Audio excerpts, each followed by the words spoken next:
नमस्कार, आप देख रहे हैं सियासत नगरी और मैं हूं सिमरन शर्मा। महाराष्ट्र में विधानसभा चुनावों की गर्मी तेज हो चुकी है और इसकी शुरुआत हो रही है मुख्यमंत्री एकनाथ शिंदे की पहली चुनावी जनसभा से।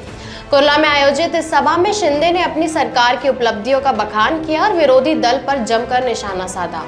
मुख्यमंत्री और शिवसेना के मुखिया एकनाथ शिंदे ने सभा में पूर्व सरकार को हफ्ता वसूली करने वाली सरकार कहकर उन पर करारा हमला बोला। शिंदे ने कहा कि ये लोगों की सरकार है, हम देने वाले लोग हैं, पिछली सरकार लेने वाली थी।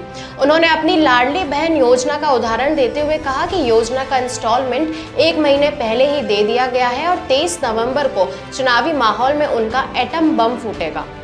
शिंदे ने यह भी कहा कि हमारी सरकार देने वाली है, पिछली सरकार सिर्फ वसूली करती थी। ये सरकार देना बैंक है और वे लोग लेना बैंक है।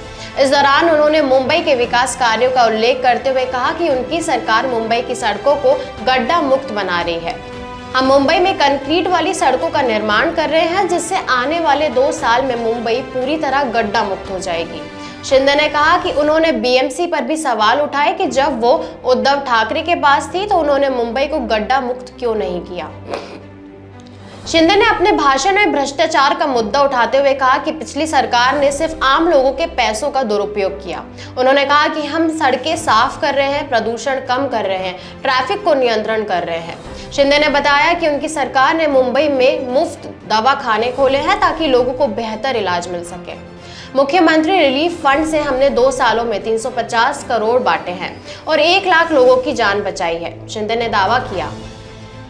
मुख्यमंत्री ने विरोधी दल पर भी इशारों में वार किया, विशेष रूप से उद्धव ठाकरे पर निशाना साधते हुए कहा कि विरोधी दल के लोग पेन तक नहीं रखते थे, मेरे पास 2-2 पेन होते हैं, मैं फटाफट सिग्नेचर करता हूं और इंक खत्म हो जाती है। शिंदे ने आगे कहा कि लाडली बहन योजना को विरोधी पक्ष बंद करना चाहता है, लेकिन उनकी सरकार इस योजना को और मजबूत करेगी।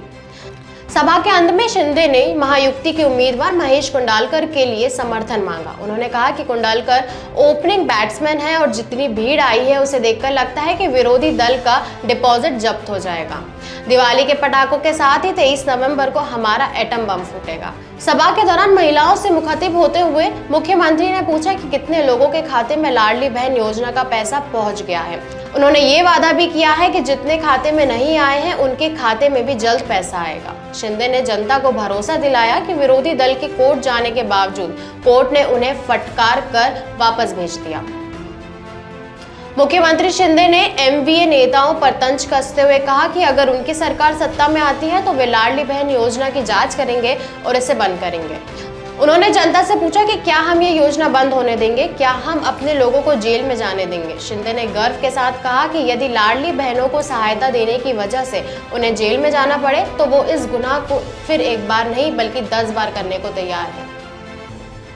ये थी महाराष्ट्र के चुनावी माहौल की ताजा जानकारी। इस खबर पर आपकी क्या राय है, हमें कमेंट्स में जरूर बताएं। सियासत नगरी पर जुड़े रहें और चुनावी हलचल के हर अपडेट के लिए सब्सक्राइब करना ना भूलें। हम जल्द लौटेंगे एक नई खबर के साथ, तब तक के लिए धन्यवाद।